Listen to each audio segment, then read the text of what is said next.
प्रणाम कोच साहब। हाँ बच्चे, कोच साहब ना मसल मास बढ़ रहा है ना स्ट्रेंथ बढ़ रही, क्या करूं? बच्चे कितने का डंबल उठा रहा है तू? कोच साहब 20 का। और कितने टाइम से उठा रहा है? यही कोई एक हफ्ता। अबे बावला हो गया क्या बच्चे? सीधा 10 किलो बढ़ा, देख कैसे स्ट्रेंथ बढ़ती है, हल्क बन जाएगा तू सीधा। ट्राई तो कर। सच में? हाँ ठीक है कोच साहब। अगर आपको भी कुछ ऐसे ही एडवाइसेस मिलते हैं या अगर आपका भी स्ट्रेंथ लेवल्स और मसल साइज इंक्रीज नहीं हो रहा है और साथ ही साथ आप भी अपने लिफ्ट्स में कंफ्यूज रहते हो कि उनमें प्रोग्रेस कैसे करें, तो ये वीडियो देखने की आपको बहुत ज्यादा जरूरत है। नमस्ते यूट्यूब वासियों, कैसे हो आप सब? फर्स्ट ऑफ ऑल हम आपको सॉरी बोलना चाहेंगे क्योंकि हम पिछले 1 महीने से रेगुलर वीडियोस पोस्ट नहीं कर पा रहे थे क्योंकि मेरे और राहुल दोनों के एग्जाम्स चल रहे थे, तो इस वजह से हम वीडियो शूट ही नहीं कर पाए। और एग्जाम्स होने के बाद हमें उस रूटीन में वापस आने में थोड़ी दिक्कतें हो रही थी, तो इस वजह से हम रेगुलरली वीडियोस अपलोड नहीं कर पाए। बट डोंट वरी, अब आपको रेगुलरली अच्छी इन्फॉर्मेटिव वीडियोस देखने को मिलेंगी और क्या पता व्लॉग्स भी। तो हमें कमेंट्स में ये जरूर बताना कि हम ब्लॉग्स बनाए या नहीं, ताकि हम आपसे और ज्यादा कनेक्ट हो पाए। So coming back to the video, इस वीडियो में हम बात करेंगे एक ऐसे मेथड के बारे में या फिर एक ऐसी टेक्निक के बारे में जिसके बिना आप ना ही अपने स्ट्रेंथ लेवल्स इंक्रीज कर पाओगे और ना ही अपना मसल साइज। हाँ, आपने सही सुना, ना ही आप इस टेक्निक के बिना अपना मसल मास इंक्रीज कर पाओगे, ना ही अपने स्ट्रेंथ लेवल्स। हाँ, वो बात अलग है अगर आप किसी एनाबॉलिक साइकिल पे हो या फिर पीईडीज पर हो, फिर तो केस ही बहुत अलग हो जाता है। तो उस टेक्निक का नाम है प्रोग्रेसिव ओवरलोड। तो वीडियो को एंड तक जरूर देखना अगर आप इस मेथड को अच्छे से समझना चाहते हो तो। और जिन लोगों को प्रोग्रेसिव ओवरलोड के बारे में ऑलरेडी पता है, वो लोग भी इस वीडियो को एंड तक देखें क्योंकि इस वीडियो के एंड में हम आपको प्रोग्रेसिव ओवरलोड का एक ऐसा एप्लीकेशन बताने वाले हैं जो आई एम श्योर मेजॉरिटी लोगों को नहीं पता होगा और जिस वजह से आप अपने गेन्स को मैक्सिमाइज नहीं कर पा रहे हो। जैसे प्रोग्रेसिव ओवरलोड हमारे मसल्स की ग्रोथ के लिए जरूरी है, वैसे प्रोटीन भी हमारे लिए एक बहुत एसेंशियल न्यूट्रिएंट है। तो इसी के चलते हम आपके लिए लाए हैं फास्ट एंड अप का प्लांट बेस्ड प्रोटीन, जिन्होंने इस वीडियो को स्पॉन्सर भी किया है और जो बना है येलो पीस और ब्राउन राइस के कॉम्बिनेशन से, जिसके हर स्कूप में आपको 24 ग्राम ऑफ प्रोटीन मिलेगा, जो आपका डेली प्रोटीन इंटेक पूरा करने में आपकी हेल्प करेगा। साथ ही साथ इसमें आपको बहुत सारे मल्टीविटामिन्स और एसेंशियल हर्ब्स भी मिलते हैं, जैसे कि अश्वगंधा, सफेद म्यूसली, ब्राह्मी एक्सेट्रा। तो इसे बाय करने के लिए डिस्क्रिप्शन में पहले लिंक पर जरूर क्लिक करना। और अगर आपको फास्ट एंड अप के किसी भी सप्लीमेंट पर एक्स्ट्रा 10% डिस्काउंट चाहिए, तो जो स्क्रीन पर आपको कोड दिख रहा है उसे यूज करना मत भूलना। तो चलते हैं सीधा फर्स्ट पॉइंट पर। तो प्रोग्रेसिव ओवरलोड होता क्या है? नॉर्मली हमारे लोकल जिम्स में जो ट्रेनर्स होते हैं या कोच साहब होते हैं, वो यही कहते हैं, ओए, पिछली बार से ज्यादा वेट उठाना है, चाहे गार्ड का जोर लगाना पड़े। हाँ, यही बोलते हैं ना, जो कि बिल्कुल गलत नहीं है। I got you. लेकिन इस डेफिनेशन का कोई सर पैर नहीं है। प्रोग्रेसिव ओवरलोड का मतलब होता है कि अपने मसल्स और अपने नर्वस सिस्टम पर over the period of time gradually stress increase करना, ताकि हमारे मसल्स को एक प्रॉपर स्टिमुलस प्रोवाइड हो, जिस वजह से उनके अंदर एक अडेप्टेशन का एनवायरनमेंट क्रिएट हो, जिसका रिजल्ट ये होगा कि आपका muscle mass as well as आपके स्ट्रेंथ लेवल दोनों इंक्रीज हो। और कॉम्प्लिकेट कर देता, आसान शब्दों में अपने मसल्स पर टाइम के साथ धीरे धीरे लोड इंक्रीज करना या फिर अपने मसल से ज्यादा मेहनत करवाना, जिस वजह से आपके मसल का size as well as strength दोनों बढ़े। क्योंकि हमारे मसल्स को कोई रीजन चाहिए ग्रो करने के लिए, और प्रोग्रेसिव ओवरलोड ही एक ऐसी भाषा है जो हमारे मसल्स को समझ आएगी। फॉर एग्जाम्पल, आप एक टाइम पे 5 kg के डंबल से शोल्डर प्रेस कर रहे थे, और अगर आज आप 20 या 25 kg के डंबल से शोल्डर प्रेस कर रहे हो, तो आपके शोल्डर के size as well as strength में विजिबल डिफरेंस जरूर होगा। तो इसी प्रोसेस को हम कहते हैं प्रोग्रेसिव ओवरलोड। अब हमें प्रोग्रेसिव ओवरलोड तो पता चल गया है, अब बात ये आती है कि हम प्रोग्रेसिव ओवरलोड अपने लिफ्ट्स में अप्लाई कैसे करें जिससे हमें कोई इंजरी भी ना हो और हमारी फॉर्म भी खराब ना हो। तो प्रोग्रेसिव ओवरलोड अप्लाई करने के 7 तरीके हैं, तो चलिए वो डिस्कस करते हैं।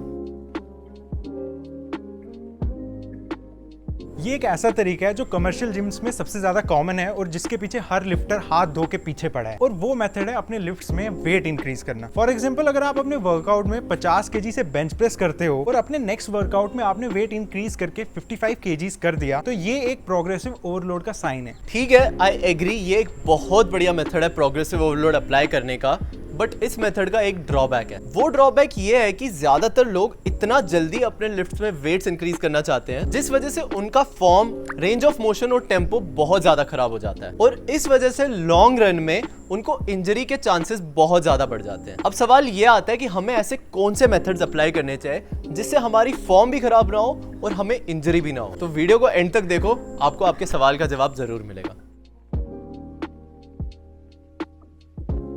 अब ये प्रोग्रेसिव ओवरलोड अप्लाई करने का दूसरा मेथड है। इसमें हम अपने रेप रेंजेस को इंक्रीज करते हैं, मतलब पिछली बार से ज्यादा रेप्स करने का ट्राई करते हैं। फॉर एग्जाम्पल, अगर आपने अपने पिछले वर्कआउट में लैट पुल डाउन के 7 रेप्स किए थे और उसके अगले वर्कआउट में अगर आप 8 रेप्स करते हो या 9 रेप्स करते हो, तो वो एक प्रोग्रेसिव ओवरलोड का साइन है।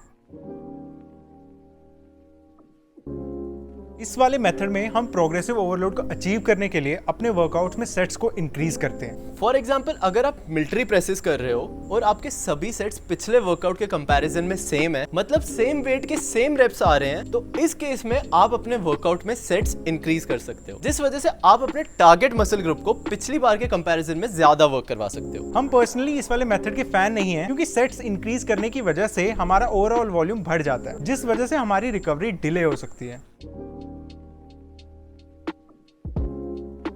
तो इस वाले मेथड में हम अपने मसल्स पर टाइम अंडर टेंशन बढ़ाकर स्ट्रेस इंक्रीज करते हैं। मतलब जहां आपका एक रेप 2 सेकंड में खत्म हो रहा था, उस रेप को खत्म करने के लिए आप 4 सेकंड्स लो। फॉर एग्जाम्पल, अगर आप भी उन नल्ले बेरोजगार छपरी लौंडों में से एक हो जो लेग एक्सटेंशन पर झूला झूलते हो और 2 सेकंड में अपना रेप खत्म कर देते हो, तो 2 सेकंड में अपने रेप को खत्म करने की जगह 4 सेकंड लो। आसान शब्दों में अपने मोशन को कंट्रोल करो, जिस वजह से आपके टारगेट मसल पर स्ट्रेस बढ़ेगा। और अगर आपके मसल्स पर पिछली बार के कंपैरिजन में टेंशन बढ़ रहा है, तो वो भी एक प्रोग्रेसिव ओवरलोड का साइन है।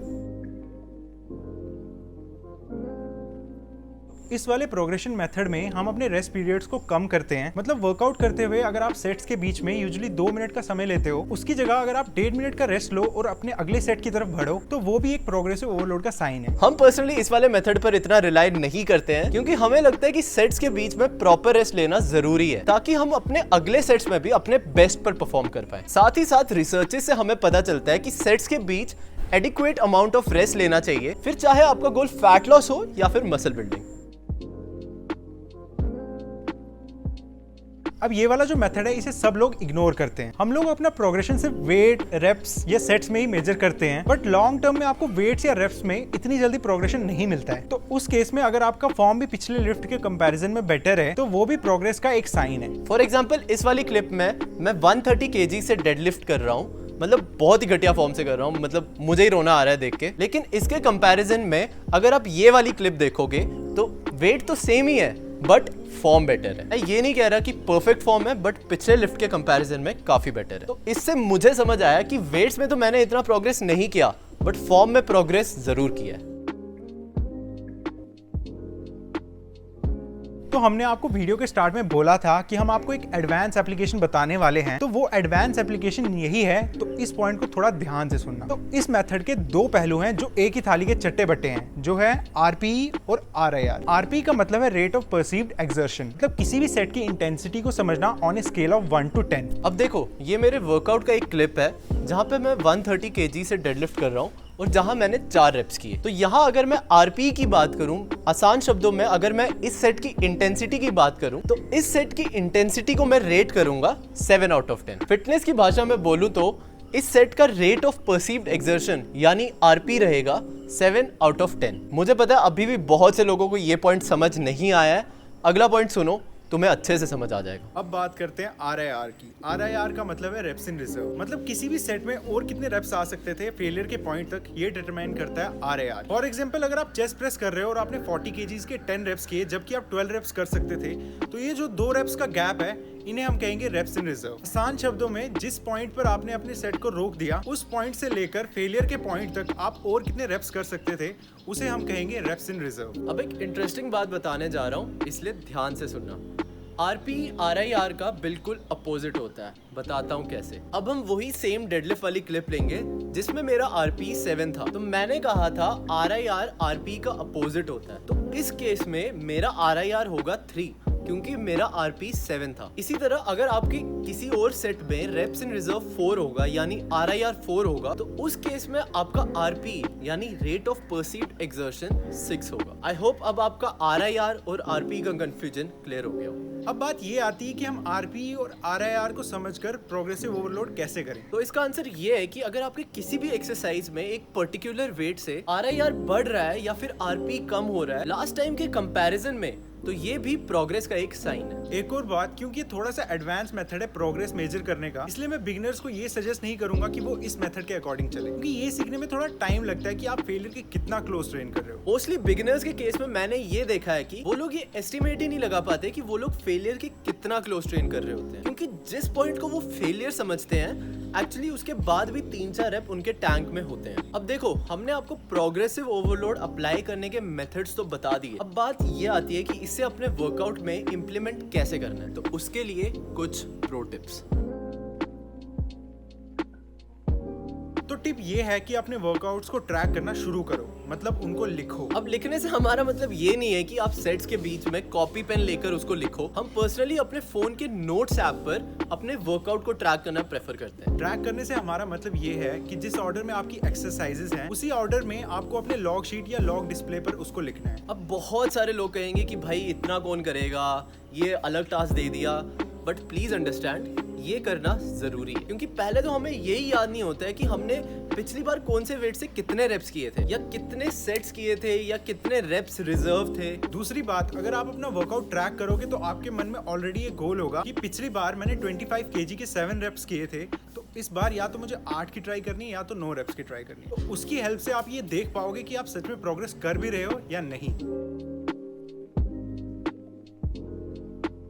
जैसे जैसे आप अपने लिफ्टिंग गेम में एडवांस होते जाओगे और एक्सपीरियंस गेन करते जाओगे, वैसे वैसे आपको वर्कआउट ट्रैक करने की जरूरत कम पड़ती जाएगी, क्योंकि जितना आप एक्सपीरियंस गेन करते जाओगे उतना आपको समझ आता जाएगा कि मुझे अपने लिफ्ट्स में कब वेट बढ़ाना चाहिए, कौन से रेप रेंज में कब ट्रेन करना चाहिए, कितने सेट्स करने चाहिए। ये सब आपको प्रैक्टिस और एक्सपीरियंस के साथ ही समझ आएगा, पर इवेंचुअली आपको अपना वर्कआउट ट्रैक करने की जरूरत नहीं पड़ेगी। लेकिन एक और बात, इतना एक्सपीरियंस गेन करते हुए भी आपको 5 से 6 साल लग जाएंगे। अब देखो, हमने आपको सब बता दिया कि प्रोग्रेसिव ओवरलोड क्या है और किस मेथड से आप प्रोग्रेसिव ओवरलोड अप्लाई कर सकते हो और कैसे आप अपने वर्कआउट में प्रोग्रेस कर सकते हो। लेकिन इन सब के साथ हम एक पॉइंट और रखना चाहेंगे कि जो भी हमने इस वीडियो में बताया ये सबके लिए एप्लीकेबल नहीं है, क्योंकि सभी के गोल्स अलग होते हैं, सभी के सिचुएशंस अलग होते हैं, सभी के सर्कमस्टांसेस अलग होते हैं। बहुत सारे लोग अपने बिजी शेड्यूल में से काफी लिमिटेड टाइम निकाल पाते हैं वर्कआउट करने के लिए, तो उन सब केसेस में ये इतना मैटर नहीं करता है कि आप प्रोग्रेसिव ओवरलोड अप्लाई कर रहे हो या नहीं कर रहे हो, और इसमें कोई बुराई नहीं है। उन केसेस में ये मैटर करता है कि आप एक हेल्दी लाइफस्टाइल फॉलो कर पा रहे हो या नहीं कर पा रहे हो, या मोर ओवर क्या आप अपने आप को फिट रख पा रहे हो या नहीं रख पा रहे हो। इतने बिजी शेड्यूल में होने के बाद भी अगर आप जिम आ रहे हो और वर्कआउट कर रहे हो, भले ही वो स्ट्रक्चर नहीं है, लेकिन वो तब भी बहुत अच्छी बात है। तो अगर आपको ये वीडियो पसंद आया तो चैनल को सब्सक्राइब करो और यार वीडियो को लाइक करो और इस वीडियो को शेयर करो। अगर ज़्यादा कमेंट्स आएंगे तो हम इसका पार्ट 2 भी बनाएंगे, मतलब प्रोग्रेस और अच्छे से कैसे करनी है वो भी आपको अच्छे से एक्सप्लेन करेंगे। बस और साथ ही साथ अगर आप हमसे 1-on-1 ऑनलाइन कोचिंग में जुड़ना चाहते हो तो हमें हमारे इंस्टाग्राम पेज पर डीएम करो, या फिर हमें मेल भी कर सकते हो आप। डिस्क्रिप्शन बॉक्स पे आपको दोनों चीज़ें मिल जाएंगी, तो सही रहेगा कि आप हमसे 1-on-1 कोचिंग में भी आओ और हम we will transform together, because we are all in this together. और अगर आपको ये वीडियो दिल से पसंद आई है तो एक दोस्त के साथ भी ज़रूर शेयर कर देना, और तब तक के लिए अपना ध्यान रखो, अपने घर वालों का भी ध्यान रखो, और हम मिलते हैं आपसे जल्दी नेक्स्ट वीडियो में। बाय। प्रणाम। बच्चे ये क्या कर लिया तूने? ठाकुर के घर गया था क्या? कौन सा 25 का डंबल उठा लिया? अबे मैंने कहा था 10 किलो बड़ा, मतलब 20 के बाद 30 का लेना था, तभी ये हो गया तेरे साथ, 25 का उठाया। सुना तूने? 30?